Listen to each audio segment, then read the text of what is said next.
is this something I want to deal with all the time or not? Is this something that I'm not willing to discuss and be open-minded about and move on? Is this person worth my time, or is this person just playing? He already told me that he doesn't want nothing else. At that time, when pain come in, that's when you need to go. If you ain't gonna talk to that higher level, if y'all not gonna talk to each other's higher selves about the situation, you might as well leave, because it's not gonna work unless you like pain, baby. Unless you like that cycle of getting hurt and hurt and hurt all over again. It doesn't work. You can't change nobody. It's an agreement. It's a soul agreement. Okay? You can't hold on to nobody that don't want to be kept. Okay? It's fake. It's hostage. You holding somebody hostage, hoping that this is your twin flame because you so need it right now. But be patient. Be patient. You rather be by yourself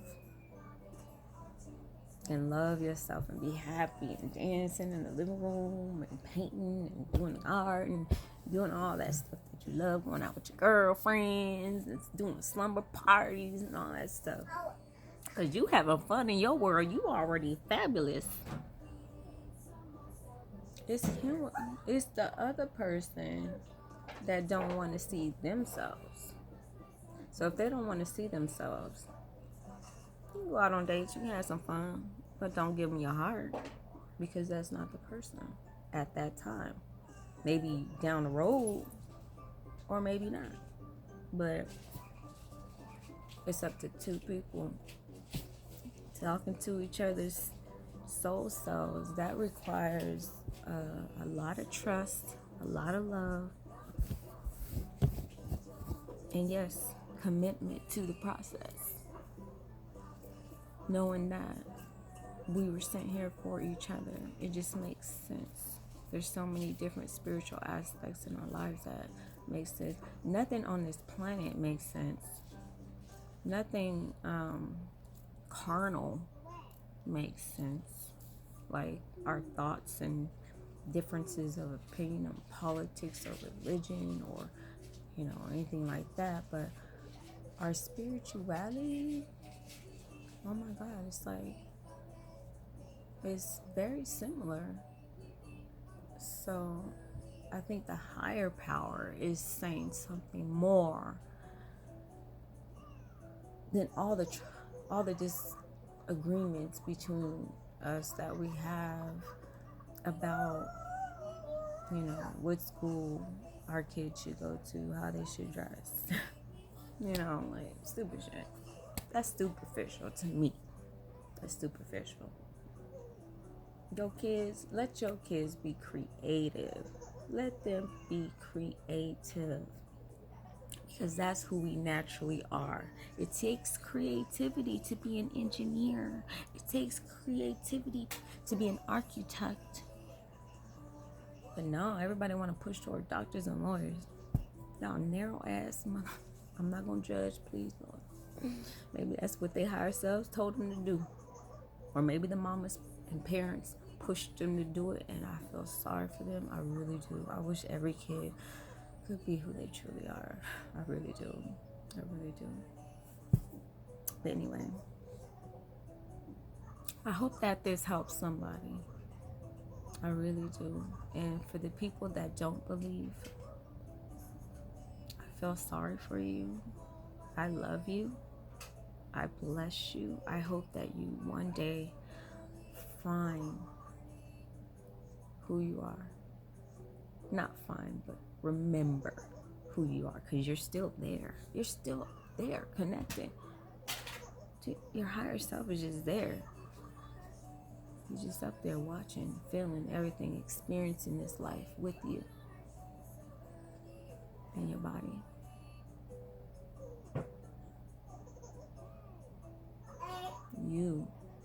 You have support within your system, yourself. And this is not no voodoo type stuff. This is spirituality. This is activating our Christ consciousness, because Christ was put here to show us how to do it. But man-made, women-made rules kind of distort the truth. So it's up to you to unlearn everything that you've ever learned. It's all a facade. It's not real. So that doesn't mean rush out and go try to find a flame. It means that you do you. You do you to make you happy.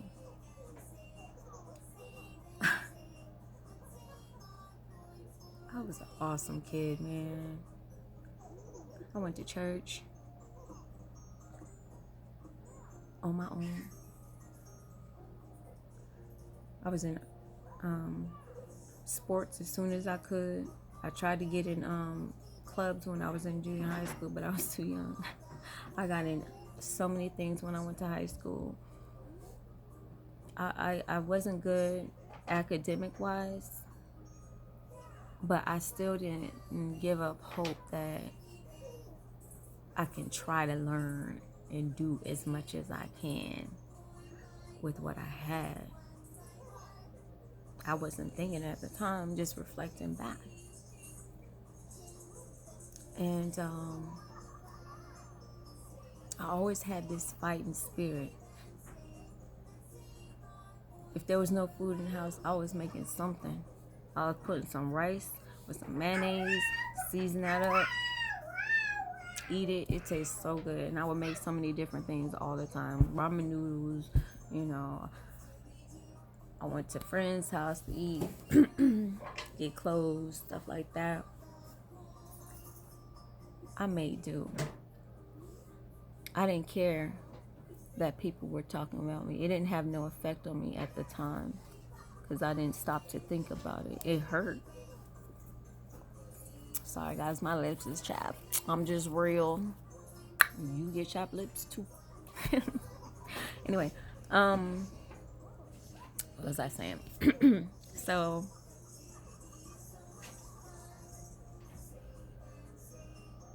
I got through the bullying because I was remembering who I was, but my body was hurt, and it was like, and I would see the beauty in people, and I would see the pain in the kids' eyes as they're taunting me. I'm wondering, how did these little kids get like this? Why are they so hateful? One of them I even had a crush on. I'm like, man, if he wasn't so, his face wasn't so contorted and ugly, he'd be cute. And the girls would be jealous of me for no reason. I went to dance classes. I had fun. I ran track. I bullied. Girls fought me. And then I was like, man, I was like, man, I can't get bullied at home and at school. So I start practicing fighting in the air, like fighting. You know. Sorry, y'all. Okay. Just be fighting. Boom, boom, boom. Get them. I'm gonna get them like this. And if they come like this, I'm gonna be like that. And I used to practice with my best friend, Sonia. Because I told her I was getting bullied at school. She was going to come over there and fight with them. But it just didn't happen. It didn't happen because the girl, she punked out. She the one told me, gave me a freaking letter. Meet me at the bus stop after school. I'm a kick your butt. And that's when me and Sonia got to practicing. We was ready. So she didn't show up. So I was like, oh, well, thank God for that, because I am not a fighter. So, anyway, the next day, I was like, I don't want to be scared no more. I really don't want to be scared, because I'm scared all my life. I'm scared at home. I'm scared everywhere else. But I have to come to school. I got to learn. I got to do better for myself. So something in me Went to that school the next morning. I wasn't going to do nothing. I was going to let it slide, but I was going to be ready just in case she came out of nowhere to hit me. And so my girls at the table, they were like, is that girl still messing with you? And I was like, yeah. And I told them about the letter. And I told them how she didn't show up. Told them how she didn't show up. And next thing you know it, they talking me into going to confront her. It's like, I never thought, like, me being a bully, me confronting the person that has been taunting me just because I was friends with her boyfriend. Me and her boyfriend was best friends. We talk on the phone all the time. I mean, and he was the inappropriate one. Let me see, I was in the 8th grade, 13, and he was 17. But he never said anything inappropriate or nothing like that. He was a really sweet guy. He gave me advice about stuff. You know, he was a real deep thinker. And so we became friends that way. I didn't think about like, oh, I want to be with this person. You know, I wasn't even tripping. And I even was gonna tell her like we just cool. That's it. You know, and I was like, we were like, we not just gonna stop being friends because of that. And so because she was being insecure, and so anyways, I ended up going up to her in the school. My friends coming this way, and I'm going up to the table where she at. So the people, I don't know if she was talking about me or not, but everybody started getting up, and she came at me. Ooh, y'all, I blacked out. I didn't, man. Oh my God, y'all.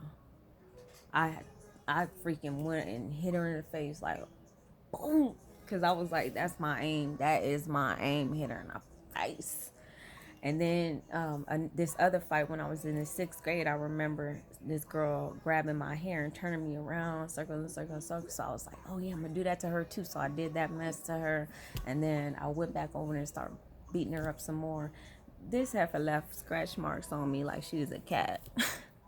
I didn't feel none of it, y'all. I didn't feel no hits on me. It was like an angel was like holding me like this, because I didn't feel any pain at all.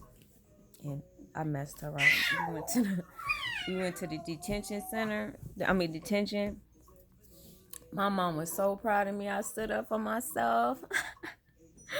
We did our nails. We had a good old time. And yeah. So after that, I was like, okay, if anybody mess with me, I can protect myself. And so ever since then, I try to act like, I wasn't scared, because I knew I had this hidden weapon. Because I'm like, dang, when I fight, I don't feel nothing. I thought, I didn't know. It's just my body's reaction to trauma. I didn't know it at that time. So then I started, getting a little more mouthy and protecting myself, especially one time my mom was like, why don't you ever talk back like, your cousin Mallory, And I was like, because I don't want to talk back to you. I don't want to get hit. I don't want to get smacked in the mouth. And she was like, well, you need to learn to stand up for yourself. You need to, if I do something that's whatever, you need to say it. And so I started doing it, and then I started getting sassy with it, and then I started to have a little control with it. You know what I'm saying? I got out of hand. But I found my power that way, and it was a good thing, because in middle school, I was able to protect myself even more. And then I was able to not only numb myself from being friends with people or having people too close, I was able to say what I meant and mean what I say. So that's what I did. But I still loved it was just that, the only people I let in was people that I felt were not phony. Because even back then, I could tell the difference between people who were pretending to be somebody that they're not. I've always had that type of discernment. Sometimes it's tricky because people are tricksters on purpose. They know what they're doing. Fool me once, fool me twice, fool me 3 times. You only got to know 3 times to know somebody's true self. If they hit you 3 times, you better leave, because it's a habit. They're going to do it to you all the time. They're not going to change. 3 strikes, you're out. And I'm not supporting that stupid legislation. That's a whole nother topic. But in that case of protecting yourself and guiding yourself and loving yourself, you have to look for the signs so that you can protect yourself and be prepared to receive your twin flame when the time is right. You may think that these little times in life are the times when you need it.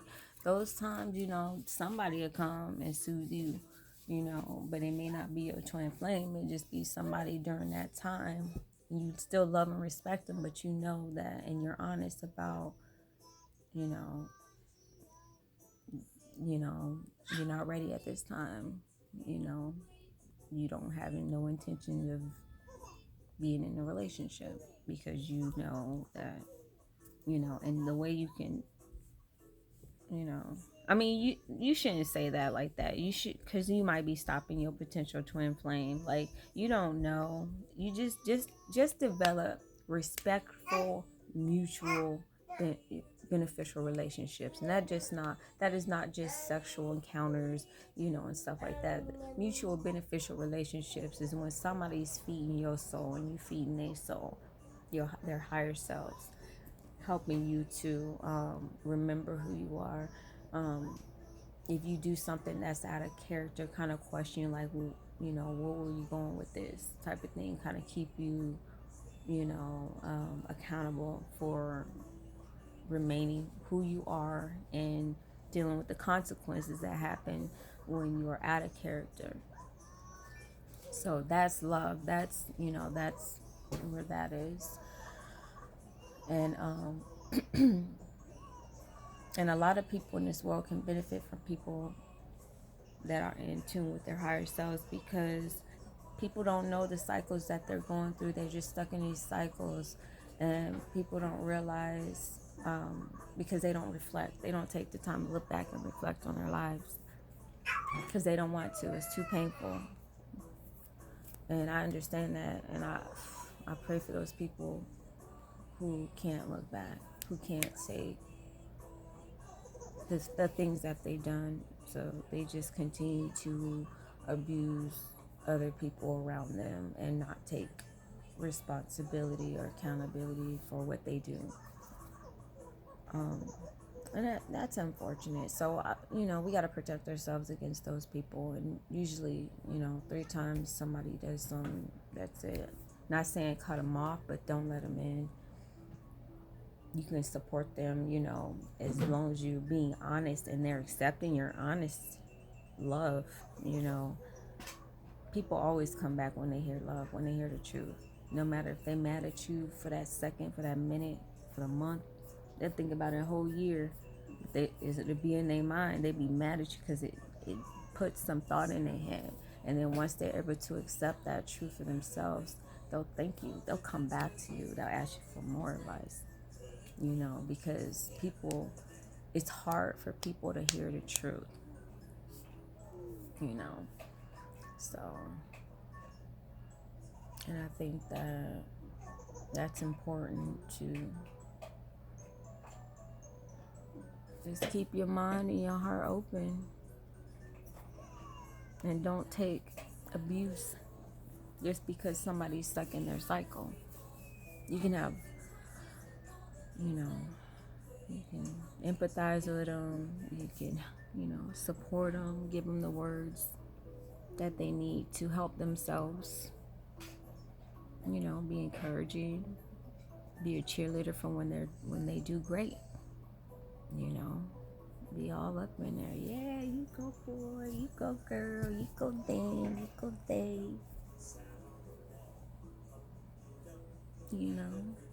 That's just life.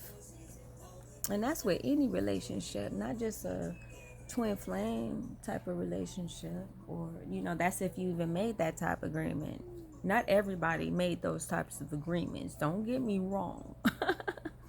Not everybody made a twin flame contract with another being out there. So watch out for the imposters. Oh, sorry. Watch out for the imposters, because the imposters, they just want to get what they get, and that's it. They don't care anything about you. They didn't intend to. It wasn't written in their plan. So you got to make yourself happy. You got to do stuff for your soul and your higher self, because your higher self put you down here to experience this life, to love. And think about it, if everybody loved themselves, and I don't know. And I'm not saying people don't love themselves. Everybody loves themselves. Everybody do. We're just hard on ourselves. We just, used to think of ourselves in a negative light because society told us that we were bad. And we have to get that out of our head. So we can be a little hard on ourselves, but that does not mean we don't love ourselves. Just because you laying in the bed for weeks and months and eating peanut butter, that don't mean you don't love yourself. That is a false claim. False. It's not true. That means you are trying to find yourself. You're not giving up on yourself. Your body is giving you time to heal, to slow down, to reflect.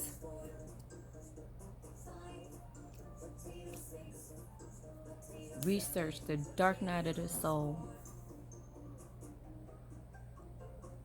Dark night of the soul. We need to endure the good and the bad about life, about ourselves, about other people, about the world, because that's what the world is made of. Negative and positive energy always moving together at the same time, everywhere, all the time. So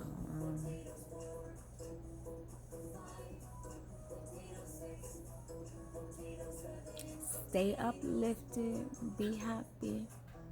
Don't feel sorry for anybody. Okay, don't feel sorry for them. They're struggling. They're learning. They're getting through it, because we're always moving. Always moving. From day to day. They're learning. They're learning. They're doing the same stuff over and over and over again, until one day they realize, when they look back, they'll be like, wait a minute. I ain't going nowhere. What the hell? I thought I was on the escalator. No. You ain't took a step yet. That's what's the problem. But they learn. Everybody get there. Everybody's on their own journey. They'll get there in their own time. So, and if you with anybody with mental health, disabilities, just listen to each other. Recognize the disabilities. Understand that it's not going to change. And it's not a curse, doomed, or doom or curse or anything like that. It feels like it because you feel alone. But think about all the good things that we do in life. Think about how we impact people because we're so vulnerable. We can show our emotions. Not everybody can show their emotions. Not everybody can throw a temper tantrum in the store because they freaking only have one shoe left of the best shoe in the freaking store. I'm not saying I did that. But still, not everybody can do that. People want to do it. They think about it, but they can't do it. They boggle that mess up and it hurt. And it's just like, we the ones got to cry with them once they do break down. You know what I'm saying? They need us. We are needed in this world.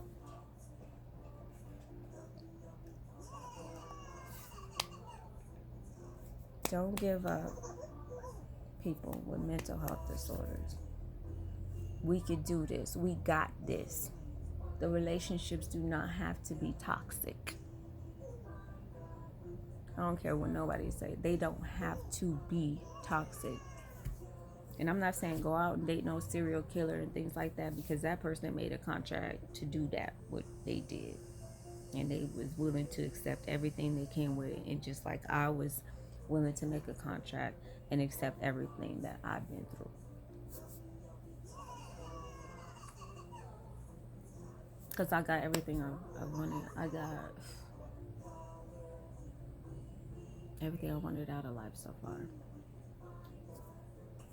So, yeah, but I was really successful in high school. Did a lot of stuff. Went to was in a beauty pageant. I was in NJRTC for 4 years. I was in leadership for 3 years. I was in a chess club for a little bit. I was in a Christian youth group club for about 6 months, something like that, because they just started. This high school just opened up. So, yeah. And so, after high school, I went to junior college for a little bit. And then, after that, I went to the Navy for 4 years. That was a big learning experience. After that, I went to school, got married, went to school. After I graduated school, I started working for the VA. And then I had a mental breakdown. After that, my whole body shut down. I couldn't move. I felt like I was kind of paralyzed and swollen and felt like needles was everywhere. And I was stuck like that for a year, like maybe a year and a half or so like that. And then eventually, once the stress started calming down, my body started losing a lot of the swell up. And I was sleeping all the time. I was sleeping a lot. I still sleep a lot all day, but now I'm able to sit up on the couch and stuff like that now. But most of the time I just sit on the couch, and people would come and hang out with me sometime, or come take me somewhere. Sometimes I'll go to like Sorara Man or Burning Man or something like that to kind of get me out into an alternate world to where I can be me, I can be myself. I don't have to defend myself against everything around me, because I can just do what I want to do. It's a very soul searching adventure of finding and being yourself. So I've done a lot, and I'm happy. I have a grandbaby. My daughter is awesome. My boys are awesome. They're flourishing. I'm good. But now that I sit and reflect on my life, I'm 43 years old. And I'm ready for life partner. I'm ready to find that soul twin spirit. That twin spirit. Because I'm ready. And I'm prepared. And I'm prepared to let go of those who I know are not.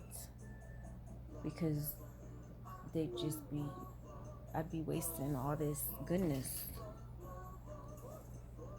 in investment. What, for another learning experience? I've already had learning experiences. I've had enough learning experiences. And I'm ready to be fine with that.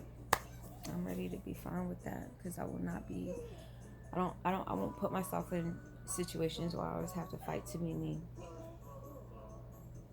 So, yeah, so I don't want to start rambling. So I hope you understood what I was saying. And I hope this gets out to those who need to hear this. I see you. You are brave for being who you are, for showing your emotions, for feeling. Because love is all of those things. Some people can't accept the parts of themselves that you so flaunt around without,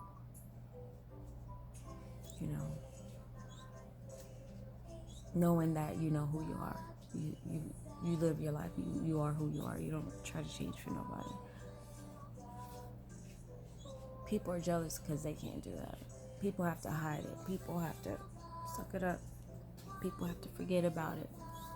People have to pretend their lifestyle. Just have compassion for them. I know they get mad because they can't straighten us out. But they're trying to love us, and they don't know that they're being controlling. They really think that they're trying to help us because they think that we're childlike victims, but we're not. We know exactly who we are. That's at least me. I fought for everything I've got. Nobody's helped me get to nowhere. And I know that there's lying, cheating, scheming, manipulative liars out there that help BPD. They had to do that to survive. They don't know. Those skills are going to have